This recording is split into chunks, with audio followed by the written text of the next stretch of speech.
What's up guys, and this is a audio test and lighting test from the VL200 with a newer softbox. I paid 75 bucks for this softbox. Okay, you got part of this test, be it may, I already hear my own echo.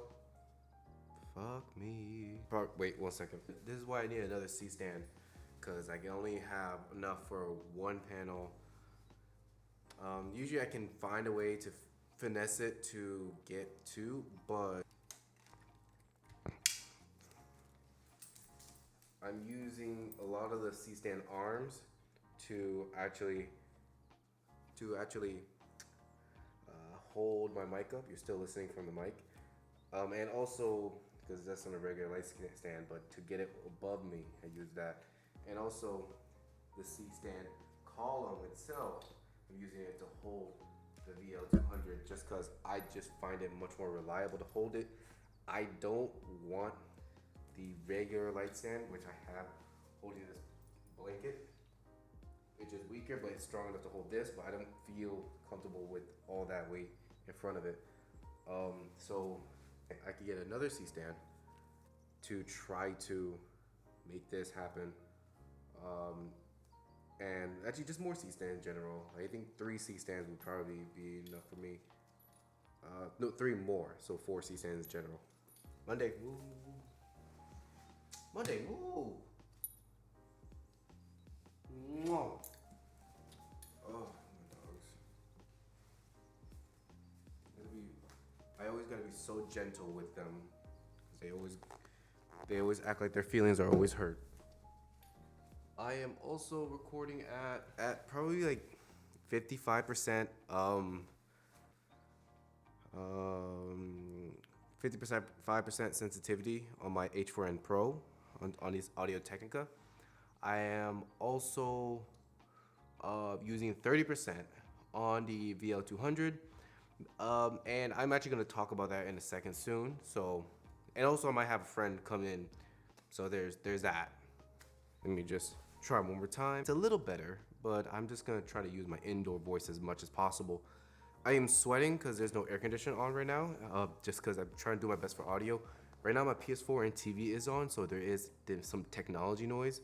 I can turn that off, but like I don't mind it. I just really hate the hissing of air condition, whatever. So either way, when we're talking about like my setup and or what I've been learning, so for the VL200, if you are just gonna be using it for talking head like this, it is a great value. It's a great value mainly because I know what a lot of you are gonna say. It's around like almost 800 lux more than that's light output than the VL150, and the VL50 is $150 less at $400, and that's the Best Buy, and it is, but I tried to buy it. The issue is that like it was on back order, and I couldn't get it right away, and I kind of want something as soon as possible, just because like I was on vacation. I kind of want to use a light to make videos and also try to see if I can work on some client work, and waiting until the middle of August or September to get this light was just not an option. I felt like I'd thrown away my money, and that would be something I forget about easily. And $400, it is probably the best value, because when it comes to light output for dollar, you're reaching pro level with the VL150. Is this overkill? It's overkill for a softbox. If you use it just only on a softbox, never use it for anything else, you're using around like 50% of the power or 50% of the capability. But now I'm not just gonna use it for that. I'm gonna use it for multiple purpose, but having this for a softbox is actually pretty great. One, I love the way it looks on me. I love the color, because I can actually have my ISO, no, my white balance at a fixed color, and it's always looking great. Sometime here and there, I have to double check my white balance by any means. Like my kicker light right here is extremely warm. So I kind of want that to stand out, so I make sure that my white balance matches this. is I think this is rated at 5500 Kelvin. I'll mark it up here if it's incorrect. When it comes to when people say, I want to make a YouTube channel, do I need to buy this light? No, you actually can buy the Godox VL160. You can find some at $120, $130 and get the dome I got for $80. And then you have, was it $200 and you have a light set like this. And right now this light set in relativity, it has around like almost double the output. And even though that is double the output and is damn near 4.5 to 5 times the price. And when we're talking about aperture is close to 8 to 10 times the price. And aperture, the brand. The thing is, like, this light, even though Godox makes both of them, this light actually have near double the output that the Godox VL160 have. But I'm using this only at 30%. I've never seen a YouTuber using a talking head with a light dome close enough for the softness it's supposed to give, and that's actually specific for a softbox. Softbox is not meant to light up a room; it's meant up to give a soft, pleasing touch of light up close to a talent, subject, whatever. So it's never meant to be far away. So light output doesn't matter that much with a softbox, especially when you separate the dual layers. Some softbox have a thicker diffusion in the middle, in a thinner diffusion, and the rest as a center diffusion. Because most softbox are 2 diffusion. The smaller ones, the minis, the small ones they use for speed lights, they usually have 1. But these big softbox that are supposed to give that soft look, that thicker diffusion in the middle is supposed to soften and cut out light from the normal hotspot that it would actually develop in the center, because it's actually a single point source behind all this material. And then what that does, it dramatically cuts down in light. I'm still recording. If you want to come in and join me.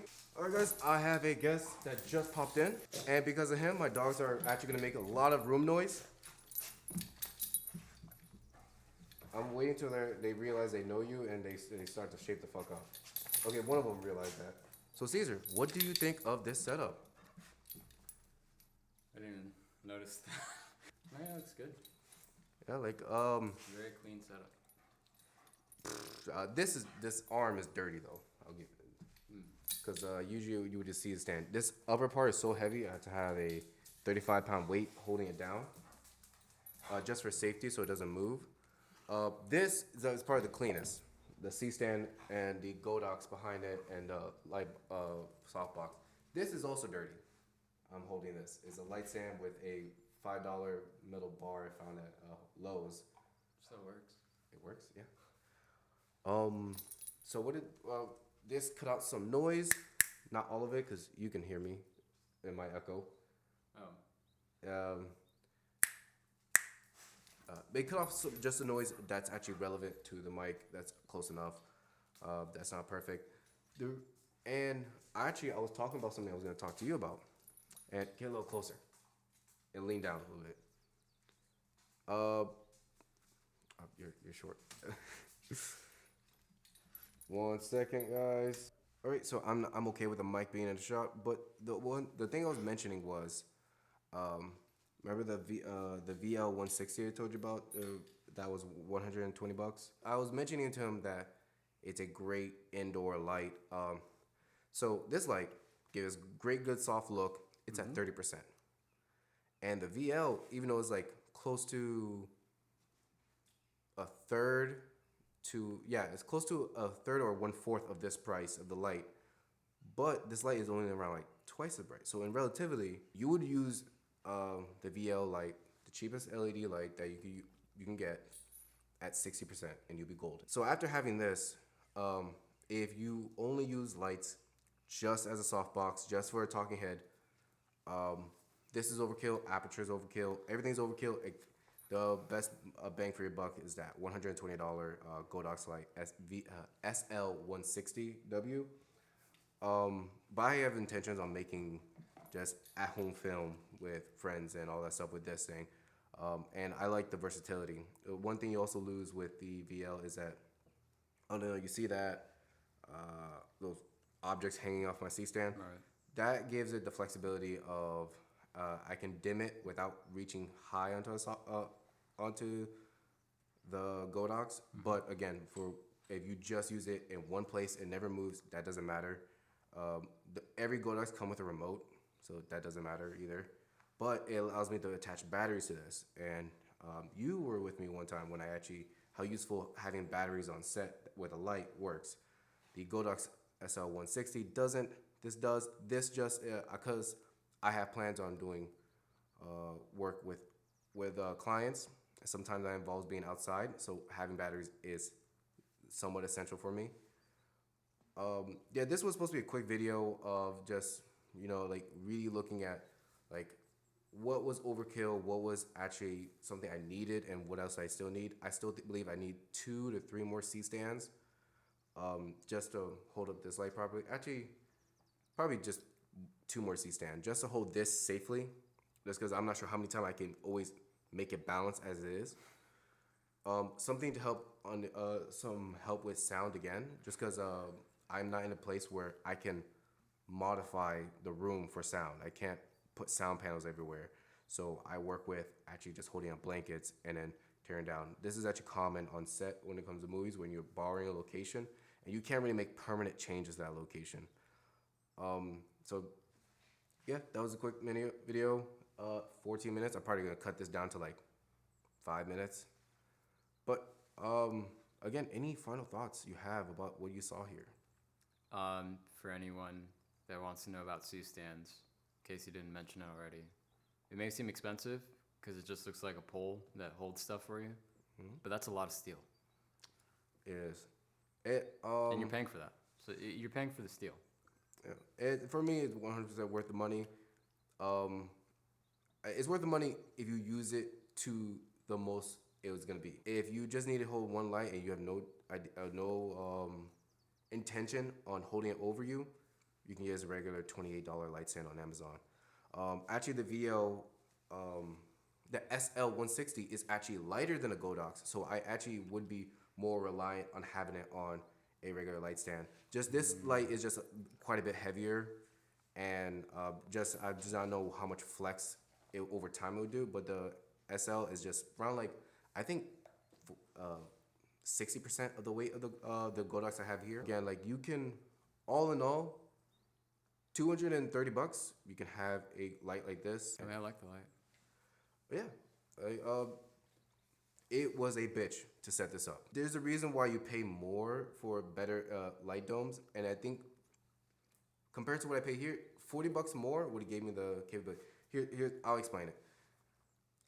If I want to package this up, take it with me to somewhere else, and if I did not have the truck I have right now, I would have to disassemble it 100%, then reassemble it on site 100%. And with other light domes, the more expensive one, it actually is a click mechanism. You actually just click metal buttons, and then it collapses on. Yeah, it's all in one piece. When I disassemble this, it's 100 pieces. Not really. It's like, we're talking about like 30 pieces, I'm sorry, 30 pieces. So this is more cumbersome. Again, if this does not leave your room or your studio space or whatever, this doesn't matter.